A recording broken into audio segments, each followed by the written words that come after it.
নমস্কার বন্ধুরা, মমতার রান্নাবান্নাতে আপনাদের সবাইকে স্বাগত।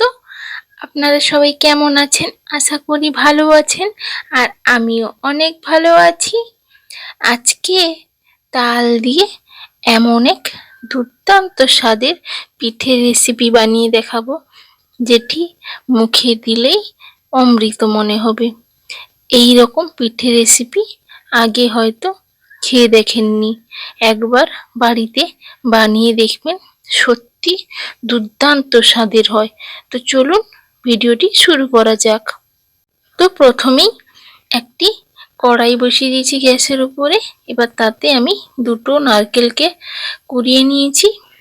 এবার নারকেল কুড়িয়ে আমি কড়াইয়ে দিয়ে দিয়েছি, আর তাতে আমি পরিমাণ মতো চিনি দিয়ে দিয়েছি। আপনারা আপনাদের আন্দাজ অনুযায়ী দেবেন। এবার দুটোকে আমি মিক্সড করে নেব ভালোভাবে, আর গ্যাসের আঁচটি কিন্তু অবশ্যই মিডিয়াম ফ্লেমে রেখে নিতে হবে।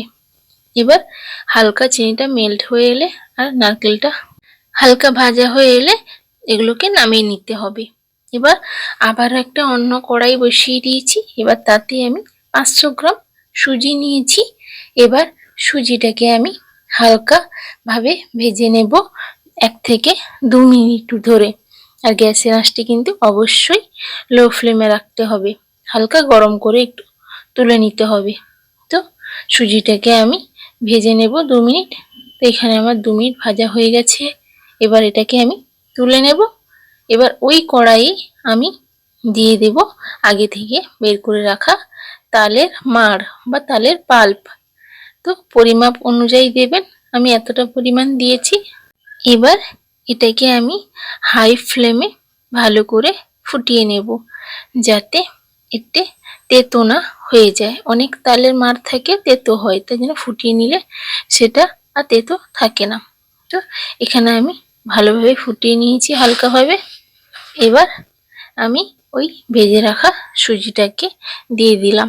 এবার ভালোভাবে আমি গ্যাসের আঁচটিকে লো ফ্লেমে রেখে মিশিয়ে নেব মাড়ের সাথে সুজিটাকে। এবার যদি শুকনো হয়ে আসে তখন আমি 1 বাটি পরিমাণ জল দিয়ে দিচ্ছি, ঠান্ডা জল। আপনারা পরিমাপ অনুযায়ী দেবেন, আমি এখানে পরিমাপ অনুযায়ী দিলাম। এবার ভালো করে মিশিয়ে নিয়ে একটি ডো করে নেব। দেখুন সুজিটা কিন্তু সব জল টেনে নিয়ে ফুলে উঠেছে। আপনারা চাইলে বেশি জল দিয়েও সুজিটাকে ফুলিয়ে নিতে পারেন। তো এবার আমি এটাকে নামিয়ে নেব। দেখতে পাচ্ছেন আমি এটা থালায় নামিয়ে নিয়েছি। এবার হাত দিয়ে ওই গরম অবস্থাতেই একটু দোলে দোলে মাখিয়ে নরম করে নিতে হবে। ঠান্ডা হয়ে গেলে কিন্তু জমাট বেঁধে যাবে। এইভাবে গরম অবস্থায় হালকা ফুঁ দিয়ে দিয়ে এইভাবে হাত দিয়ে মাখিয়ে নিতে হবে। তো এটা কিন্তু এই গরম অবস্থাতেই করতে হবে। তো চলুন এটাকে আমি ভালোভাবে মাখিয়ে নিই। তো এখানে আমি ভালো করে মাখিয়ে নরম করে নিয়েছি। এবার ওই রুটির মতো সাইজে আমি লেচি কেটে নেব, বা তার থেকে একটু ছোট পরিমাণে। এবার দেখতেই পাচ্ছেন গোল করে এইভাবে, যাতে ভিতরে পুর ঢুকাবো ওই রকম গোল করে নেবেন। দিয়ে এবার নারকেলের পুর ঢুকিয়ে মুখটাকে বন্ধ করে দেবেন। তো দেখতেই পেলেন কিভাবে করলাম, এইভাবে কিন্তু করে নিতে হবে। দিয়ে আবারও আমি গোল করে দিচ্ছি। তো দেখে কেমন ওই হলুদ রসগোল্লা টাইপের লাগছে না? একদম। এবার আবার একটা করে দেখাচ্ছি, দেখুন। এইভাবে প্রথমে লেচি কেটে গোল করে নেবেন, বেশি বড়ও কিন্তু করবেন না। ওই ছোট ছোট রসগোল্লা যেমন সাইজের হয় ওই রকমই করবেন। এবার এর ভিতরে পুর ঢুকিয়ে নিচ্ছি। দেখুন খুব সহজ, বাচ্চা থেকে বুড়ো সবাই এইভাবে বানিয়ে নিতে পারবে। দেখতেই পাচ্ছেন আমি করে দেখালাম। এবার বাকিগুলোকে আমি করে নিই, তারপর সবগুলো করে নিয়ে দেখা হচ্ছে। তো এখানে আমি কয়েকটা করে নিয়েছি। এবার একটি ছিদ্রযুক্ত থালা নেবেন, বা ছিদ্রযুক্ত একটি বোল নিলেও হবে, বাটি টাইপের। এগুলোতে আমি ওই পিঠেগুলোকে দিয়ে দিয়েছি সাজিয়ে।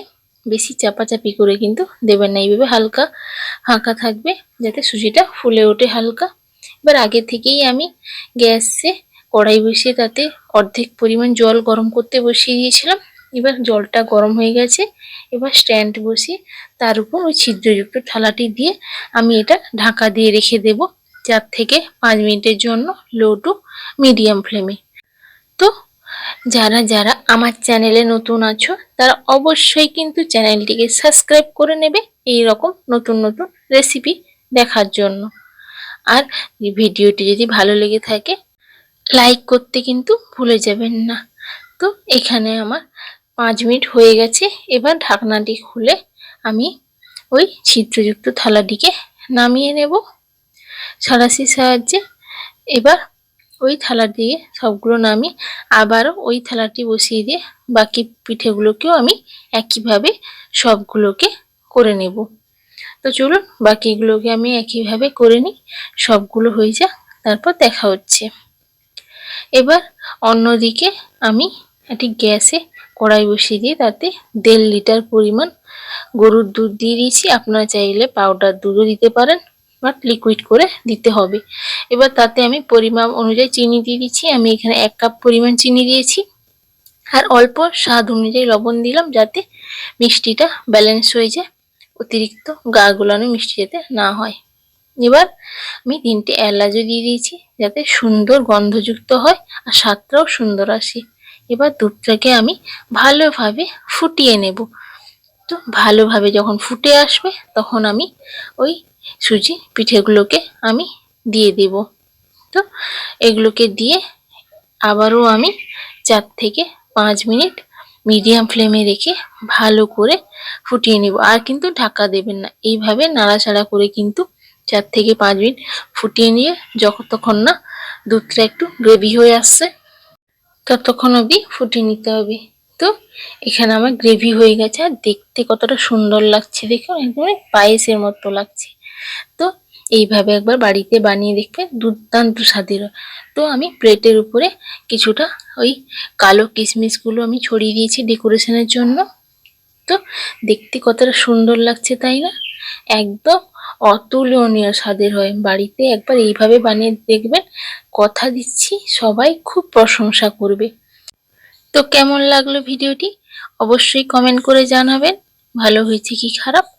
আর বাড়িতে একবার এইভাবে বানিয়ে দেখবেন, সত্যি দুর্দান্ত স্বাদের হয়। আর ভিডিওটি যদি ভালো লেগে থাকে অবশ্যই চ্যানেলটিকে সাবস্ক্রাইব আর ভিডিওটিতে একটা লাইক করে দেবেন। তো সবাই ভালো থাকবেন, সুস্থ থাকবেন, দেখা হবে আবারও একটি ভিডিওতে।